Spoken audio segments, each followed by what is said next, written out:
under the ban, the public's demand for the legalization of Christ's Mass had become insurmountable.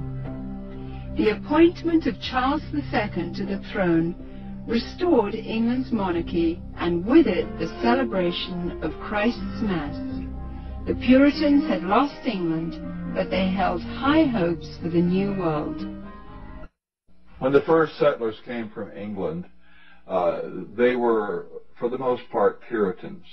They came here for religious freedom. They came here to be free to worship God without a hierarchy and without the corruption of the organized church that they had known before.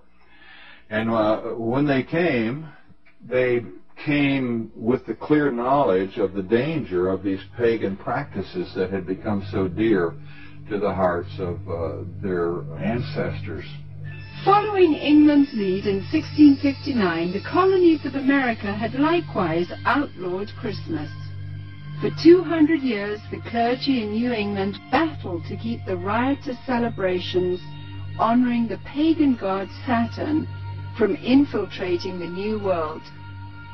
The Reverend Cotton Mather had warned in a Christmas Day sermon in 1712, "Can you in your conscience think that your Holy Savior is honored by hard drinking, lewd reveling, and by a Mass fit for none but Bacchus or Saturn?" But the public's taste for sin and revelry persisted.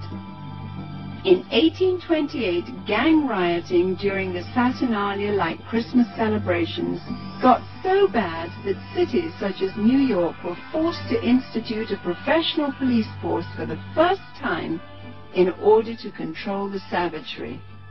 Christmas was not only not widely celebrated. In many cases, many places, Christmas celebrations were actually outlawed. And this was because of the attitude of many of the churches who regarded it as primarily as a pagan celebration and as a reproach to the Lord. By the mid-19th century, American churches were the last remaining holdout in the war against the validation of Christmas. However, they too finally succumbed as a result of the efforts of the American Sunday School Society, who began advocating Christmas programs for children as a method of filling the pews. The Society argued that children could be taught about the birth of Christ through the reenactment of the Nativity. They also offered candy and treats to the children as a means of enticing families into accepting the holiday, despite its notorious history and blatantly pagan roots. The successful technique of bribing children with candy would later be used on an unsuspecting American populace in the effort to promote the acceptance of the pagan rituals of Halloween. However, it was the work of England's most popular writer, Charles Dickens, whose ghostly 1843 book, A Christmas Carol, cemented the Christmas holiday in the hearts of Americans forever. Dickens' well-loved story made the pagan Christmas feasts, shining trees, glittering shops, and family warmth irresistible to those wanting to experience the holiday. Coming to America in 1867 to promote his work, Charles Dickens packed theaters as he read his story to cheering audiences around the country. A Christmas Carol gripped America and destroyed any final attempt to stop the evolution of Christmas. By 1875, the Puritans had been beaten, and by 1890, all American states had voted to make Christmas a legal holiday.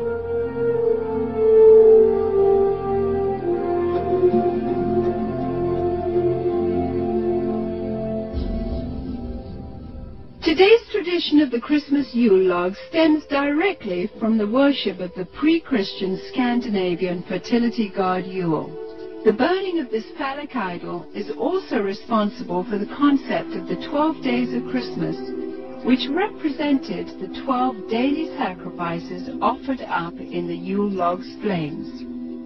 Another good example of the pagan elements of Christmas is the whole concept of Yule and the Yule log. The very term is derived from a Norse god, Yule, spelled J-U-L. And every year around Christmas time, a huge log was cut down and fashioned into a fertility symbol and then burned for 12 days. And on each successive day, a new sacrifice to the god Yule was performed in the fire, and a new sacrificial victim was burned to death. Sometimes, but not always, these sacrificial victims were human beings. And the whole notion of the 12 days of Christmas also comes to us from this Norse pagan tradition.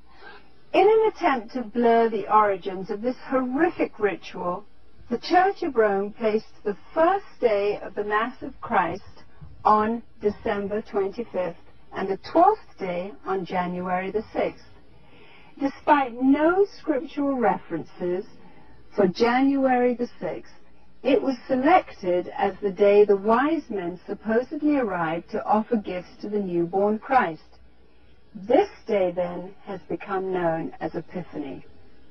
During the Dark Ages, the European custom of putting an oil-lighted wick lamp in the windows during the 12 days of Christmas signified to neighbors that the occupants were participating in the pagan worship of the phallic idol Yule.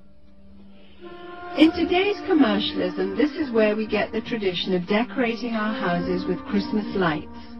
The Yule log custom was originally brought over to America by Scandinavian immigrants during the 1600s. And despite attempts to ban the tradition, it has stayed with us to this very day. Today, when we wish someone Yuletide greetings, we are in a sense invoking the power of the fertility god Yule upon that person.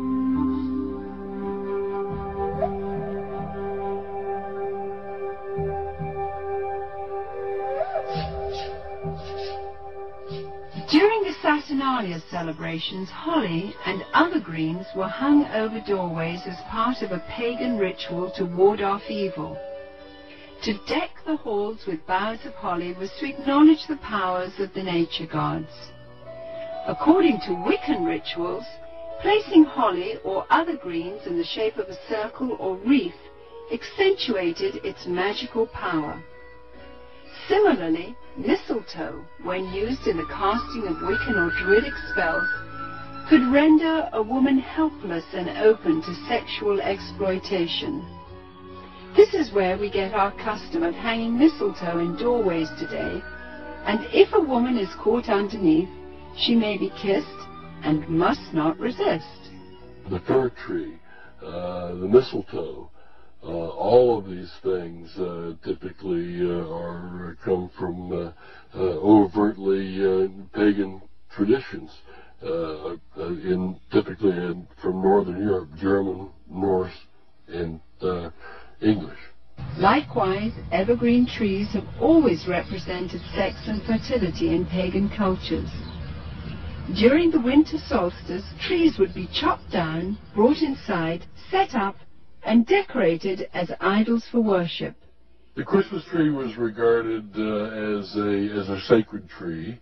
The pagans of Northern Europe typically worshipped trees. They regarded trees and groves as sacred. So the bringing of the tree into the house would be a way of bringing this supernatural source of blessing into your home. That was the whole idea, that there were spirits who resided in the trees. In the Middle Ages, the tradition of the winter solstice Christmas tree primarily took root in Germany. During his reign, King George I, himself of German extraction, brought the custom to Victorian England. German immigrants settling in Pennsylvania did the same in America during the early 1800s. In 1848, the London Illustrated News published this famous engraving depicting Queen Victoria and her royal family beside a decorated Christmas tree. And within a few years, nearly every English household had their own tree in allegiance to the monarchy. By 1900, the U.S. Forest Service estimated that at least 1 in 5 homes in America had adopted the Christmas tree tradition. Thousands of years earlier, God, speaking through the prophet Jeremiah, warned against this pagan practice in the Old Testament. Thus saith the Lord, learn not the ways of the heathen, for the customs of the people are vain. For one cutteth a tree out of the forest, they deck it with silver and with gold. They fasten it with nails and hammers, that it move not. Be not afraid of them, for they cannot do evil, neither also is it in them to do good.